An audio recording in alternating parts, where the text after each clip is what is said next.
राष्ट्रीय स्वयंसेवक संघ यानी आरएसएस 100 साल का हो चुका है और इन 100 सालों में शायद ही कोई ऐसा वक्त हो जब संघ और उसकी विचारधारा या उनकी गतिविधियों को लेकर सुर्खियां न बनी हो। पिछले ही दिनों की बात है, सर कार्यवाह दत्तात्रेय होसबोले ने कहा कि चरित्र निर्माण से ही राष्ट्र निर्माण संभव है और संगठित समाज ही राष्ट्र को परम वैभव पर ले जा सकता है।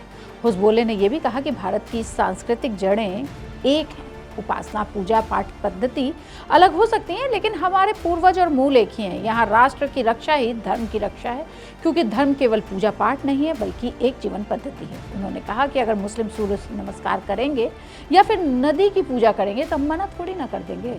उन्होंने ये भी कहा कि हिंदू धर्म का पालन के लिए कोई मना नहीं करता। मोहन भागवत तो कई बार बोल चुके हैं कि भारत में रहने वाला हर कोई हिंदू है और वो ये बात बार बार बोलते हैं।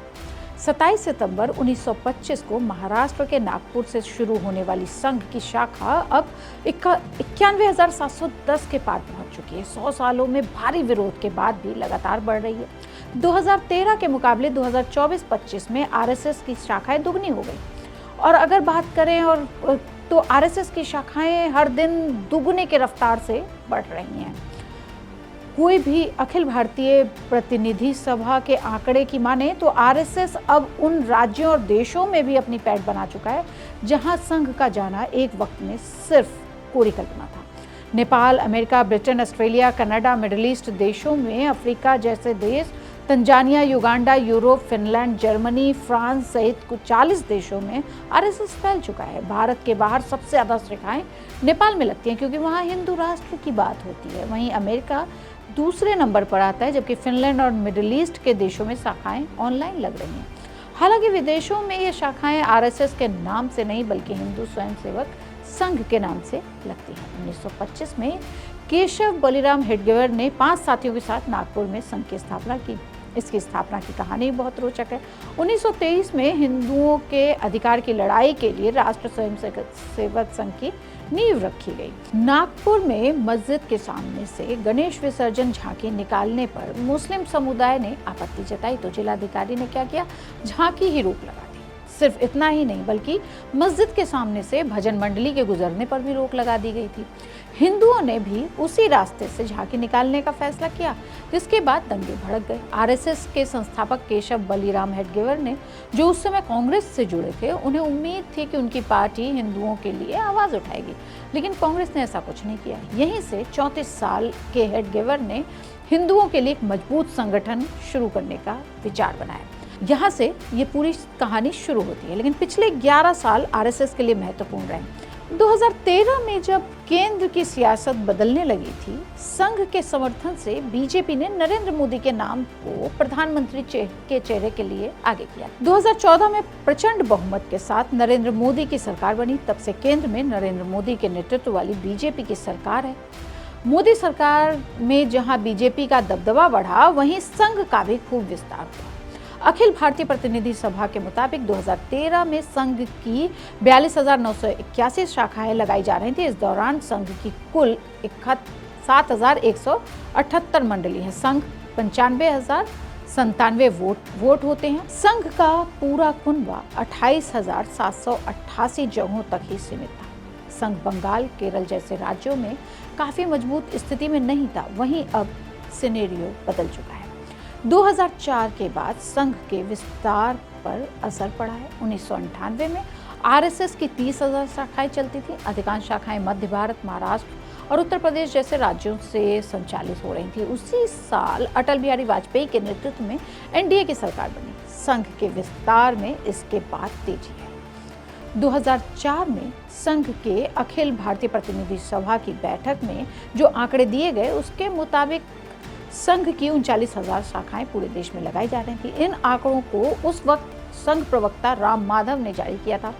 माधव का कहना था कि अगले 5 साल में संघ की शाखाओं की संख्या 60,000 के पार पहुंचाने का लक्ष्य रखा गया है। इसी साल अटल बिहारी वाजपेयी सरकार केंद्र से चली गई। इसके बाद संघ का विस्तार तो हुआ, लेकिन रफ्तार धीमी रही। 2004 से 13 तक यानी 9 साल में संघ की शाखा में सिर्फ 3,000 की बढ़ोतरी ही हो पाई थी। संघ के विस्तार में तेजी की जो है वो 2014 के बाद देखी गई। अब हम बात करेंगे कि संघ को लेकर जो नैरेटिव लगातार गढ़े जा रहे थे 2013-14 के आते आते वो टूट गए, चाहे वो इतिहास को लेकर हो चाहे भविष्य को लेकर। संघ के बड़े पदाधिकारी खुलकर मीडिया के माध्यम से अपनी बात रखने लगे, जिसका फायदा संघ को हुआ। संघ ने बौद्धिक लोगों को साधना शुरू किया, इसके लिए अभियान चलाए। सरकार होने की वजह से संघ इस अभियान में काफ़ी सफल भी रही। हाल ही के दिनों में सामाजिक विज्ञान के विषयों में यूनिवर्सिटी में माने जाने वाले जवाहरलाल नेहरू यूनिवर्सिटी में संघ की शाखा संचालित होने लगी और वीडियो भी सामने आया। दूसरा मामला था संघ के पदाधिकारी सोशल मीडिया पर सक्रिय हो गए, नए लोगों से जुड़ने की कवायद शुरू हो गई। इसका परिणाम यह हुआ कि लोग ऑनलाइन माध्यमों से भी संघ से जुड़ने लगे। 2013 में सिर्फ 1500 लोगों ने ऑनलाइन माध्यमों से जुड़ने की पहल की, वहीं 2025 में ये हजारों में तब्दील हो गई। विस्तार में सुरक्षा एक अहम रोड़ा रहा है। केरल जैसे राज्यों में संघ के कई कार्यकर्ताओं की हत्या हो चुकी थी। केंद्र में मोदी सरकार के आने के बाद इसका मसला हल हो गया। बड़े से लेकर छोटे पदाधिकारियों को सुरक्षित करने की कवायद शुरू हो गई। विस्तार में यह भी एक अहम फैक्टर साबित हुआ। संघ ने दलित और आदिवासी समुदाय को अपने साथ जोड़ने के लिए कई अभियान चलाए। इसके लिए झारखंड और छत्तीसगढ़ से लेकर उड़ीसा जैसे राज्यों में संघ की हाई लेवल मीटिंग आयोजित की गई। अब बात करते हैं कि क्या करता है आखिर आरएसएस। दुनिया के कई देशों में इसकी शाखाएं लगती हैं और ये शाखाएं जो हैं वो केवल भारत तक सीमित नहीं है। मतलब मैंने पहले भी आपको बताया कि विदेश में, और इसका नाम हिंदू स्वयंसेवक संघ है, वहाँ पे अमेरिका, ब्रिटेन, जापान, ऑस्ट्रेलिया जैसे कई देश इसमें सक्रिय हैं। शिक्षा के क्षेत्र में आरएसएस की बात करें तो वो विद्या भारती के नाम से एक एजुकेशन ऑर्गेनाइजेशन भी चलाता है, जिसके स्कूल जो है पूरे देश में 20,000 से ज़्यादा के हैं।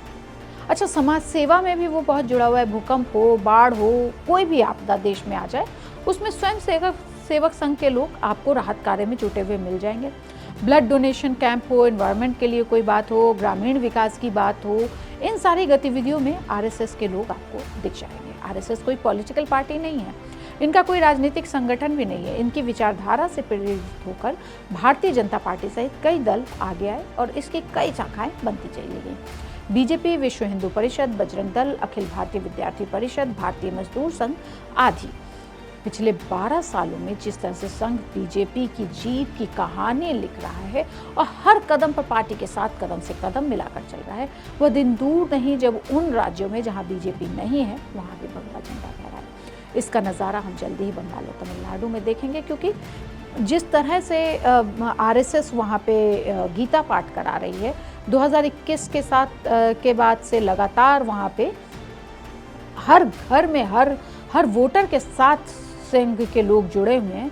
उससे यही लग रहा है कि इस बार के जो परिणाम होंगे बंगाल चुनाव के वो बदलेंगे। वही केरल और तमिलनाडु की बात मैंने पिछले दिनों की थी कि किस तरह से एक दिए को एक पहाड़ी पे जलाने को लेकर कितनी चीज़ें और कितना दंगा फसाद तमिलनाडु में भी हो चुका है। तो आरएसएस जो है वो लगातार आगे बढ़ रहा है और विवादों में तो रहता ही है। वो तो 1948 से जब पहली बार प्रतिबंध लगा था तब भी विवादों में रहा था।